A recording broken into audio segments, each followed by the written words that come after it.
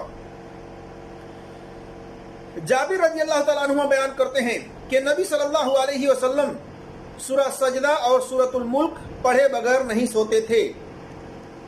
یہ روایت المشکات میں حدیث نمبر 2155 میں ہے. مسند احمد میں جلد نمبر 3 صفحہ نمبر 340 میں حدیث نمبر 14714 پر ہے.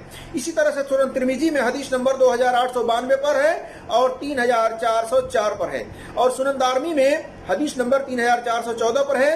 اور البغوی فی شرح سنہ میں جلد نمبر 4 صفحہ نمبر 472 اور حدیث نمبر 1207 پر ہے. اسی طرح سے مصابیح السنہ کے اندر حدیث نمبر 1554 پر ہے اور امام ترمذی نے اسے صحیح کہا ہے. اسی طرح سے شیخ البانی رحمۃ اللہ علیہ نے اپنی کتاب سلسلۃ الحدیث صحیحہ میں حدیث نمبر 585 پر 3196 پر اور اسی طرح سے المسکات میں حدیث نمبر 2155 پر اور روض النذیر کے اندر 227 پر اس کو صحیح کہا ہے.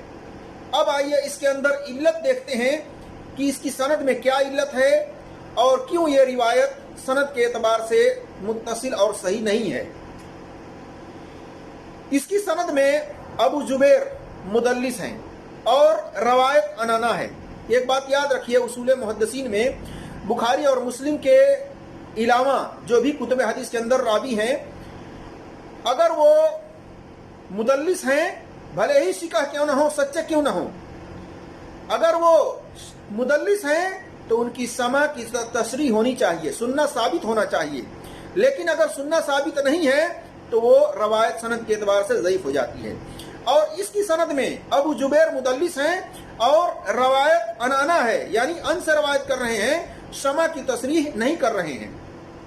ابو جبیر رضی اللہ تعالیٰ عنہ سے سننا ثابت نہیں ہے جابر رضی اللہ تعالیٰ عنہ کا، یعنی ابو جبیر نے جابر رضی اللہ تعالیٰ عنہ سے نہیں سنا ہے اس روایت کے بارے میں. ان سے جب پوچھا گیا ابو جبیر سے کہ کیا آپ نے جابر رضی اللہ تعالیٰ عنہ سے خود یہ روایت سنی ہے، تو انہوں نے کہا کہ میں نے جابر سے نہیں سنی ہے بلکہ میں نے صفوان یا ابن صفوان سے سنی ہے. یعنی اس کے اندر بھی یہ کنفرم نہیں کر پا رہے ہیں کہ میں نے اس روایت کو صفوان سے سنی ہے یا ابن صفوان سے سنی ہے.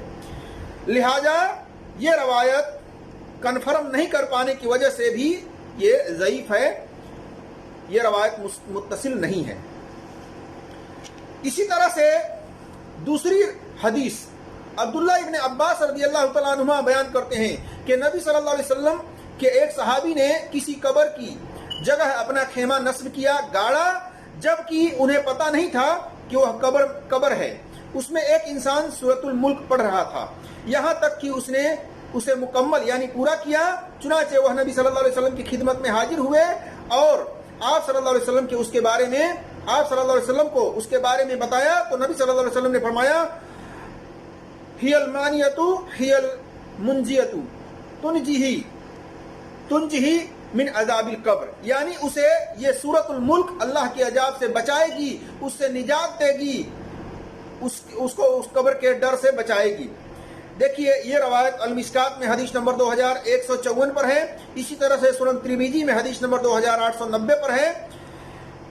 اب اس کی مختصر سی جانچ پڑتال دیکھ لیتے ہیں.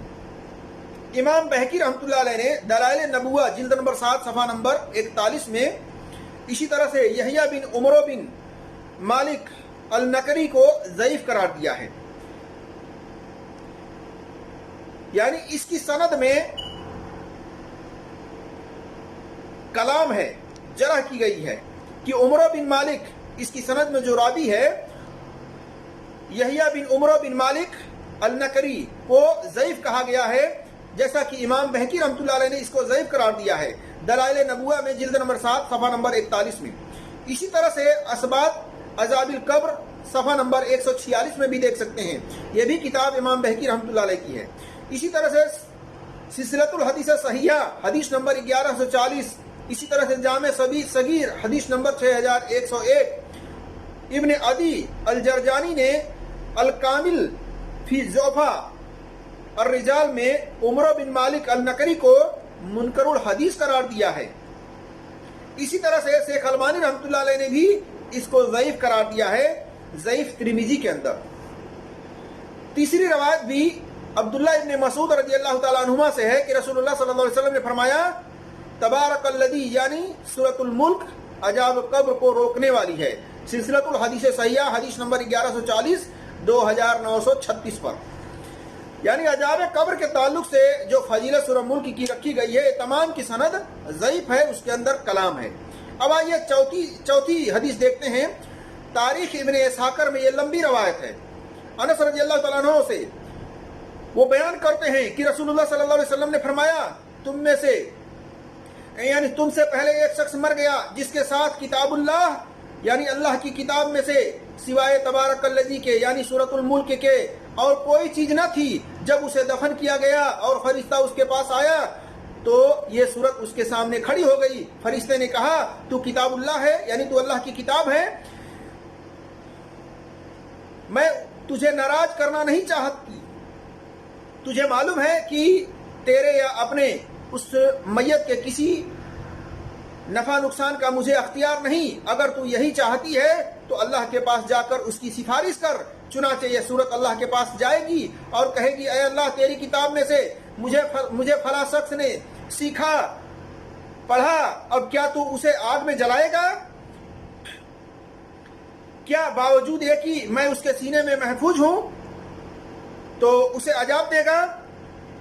اگر یہی کرنا ہے تو مجھے اپنی کتاب سے مٹا ڈال۔ اللہ فرمائے گا تو اس وقت غضبناک ہے، غصے میں ہے، یہ کہے کہ مجھے حق ہے کہ میں اپنی ناراضگی کا اظہار کروں۔ چنانچہ اللہ فرمائے گا کہ میں نے اسے تجھے دیا اور تیری سفارش قبول کر لی۔ اب یہ صورت اس کے پاس جائے گی اور اور عذاب کے فرشتے کو ہٹا دے گی اور اس کے منہ میں اپنا منہ ملا کر کہے گی کہ منہ کو مرحبا ہو، یہی تیری تلاوت کیا کرتا تھا۔ اس نے ہمیشہ شاباشی یعنی اسے سینے سے لگا کر کے وہ ہمیشہ تلاوت کیا کرتا تھا تو یہ اسے شاباشی دے گی کہ شاباشی ہو، اس منہ کو اس سینے کو اس نے مجھے یاد رکھا تھا اور پڑھا کرتا تھا، ان دونوں قدموں کو مبارک ہو، یہی کھڑے ہو کر راتوں کو میری قرات کر رہے تھے، عبادت کے وقت قیام کیا کرتے تھے۔ یہ سورہ قبر میں اس کی پریشانی اور ڈر سے نجات دلائے گی، یعنی کوئی ڈر نہیں پہنچنے دے گی۔ اس حدیث کو سن کر تمام چھوٹے بڑے آزاد غلام نے سیکھ لیا، اس کا نام رسول اللہ صلی اللہ علیہ وسلم نے منجیتو رکھا، یعنی نجات دلانے والی سورت۔ مختصر سی جانچ پڑتال دیکھتے ہیں۔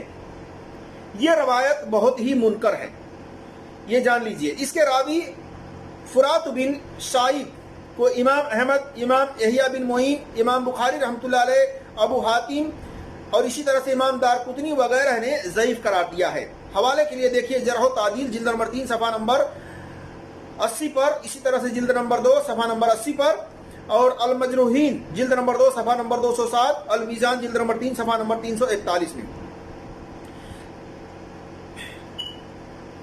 یہاں تک کہ امام بخاری رحمۃ اللہ علیہ نے اس راوی کو اور یحییٰ بن معین نے اس راوی کو منکر الحدیث کہا ہے۔ الجوفہ الکبیر جلد نمبر 3 صفحہ نمبر 458، اسی طرح سے 1514 پر تاریخ ابن معین کے اندر جلد نمبر 2 صفحہ نمبر 471 پر، تاریخ الکبیر جلد نمبر 4 جلد نمبر 1 صفحہ نمبر 130 وغیرہ پر دیکھ سکتے ہیں کہ ان لوگوں نے منکر الحدیث قرار دیا ہے۔ اور امام بخاری رحمۃ اللہ علیہ کا یہ کہنا مشہور ہے کہ جس راوی کو میں منکر الحدیث قرار دوں اس سے روایت لینا کسی کے لیے جائز نہیں ہے۔ اسی طرح سے 5ویں حدیث دیکھیے۔ 5ویں حدیث میں نبی صلی اللہ علیہ وسلم کی طرف منسوب ہے، آپ نے فرمایا کہ میری دلی تمنا ہے کہ یہ سورت میری امت میں سے ہر ایک کے دل میں رہے، یعنی سورۃ الملک۔ یہ روایت طبرانی کبیر کے اندر حدیث نمبر 11616 پر ہے، اسی طرح سے مجموعہ الجوائد کے اندر حدیث نمبر 11429 پر ہے۔ اس کی سند میں ابراہیم ابن الحکم بن ابان ضعیف ہے۔ امام نسائی نے ابراہیم ابن الحکم بن ابان المدنی کو متروک الحدیث اور لیس بصحیح یعنی یہ کچھ بھی نہیں ہے کہا ہے۔ الکامل فی الجوفہ صفحہ نمبر 81، الجوفہ والمتروکین نسائی صفحہ نمبر 13 پر۔ اسی طرح سے یحییٰ ابن معین نے کہا لیس بشکا، یہ سچا نہیں ہے۔ الکامل فی الجوفہ صفحہ نمبر 81۔ اسی طرح سے تاریخ الکبیر للبخاری جلد نمبر 1 صفحہ نمبر 284، الاکیلی کے اندر جلد نمبر 1 صفحہ نمبر 50 وغیرہ میں دیکھ سکتے ہیں محدثینوں کی جرح موجود ہے کہ یہ بھی راوی جو ہے متروک ہے، اور اسی طرح سے اس کے اوپر سخت جرح کیا ہوا ہے محدثینوں نے کہ یہ سچا نہیں ہے، اس لیے یہ بھی روایت سند کے اعتبار سے ضعیف ہے۔ اب آئیے چھٹی حدیث دیکھتے ہیں۔ عبداللہ ابن عباس رضی اللہ تعالیٰ عنہ بیان کرتے ہیں کہتے ہیں ایک شخص سے میں تجھے ایسا تحفہ دوں کہ تو خوش ہو جائے۔ تبارک الذی پڑھا کر اسے اپنے اہل و عیال کو، اولاد کو، گھر کے بچوں کو، پڑوسیوں کو سکھایا کر۔ یہ سورہ نجات دلانے والی اور شفاعت کرنے والی ہے قیامت کے دن۔ اپنے پڑھنے والے کی طرف سے اللہ سے سفارش کرے گی اور عذاب آگ سے بچا لے گی اور عذاب قبر سے بھی۔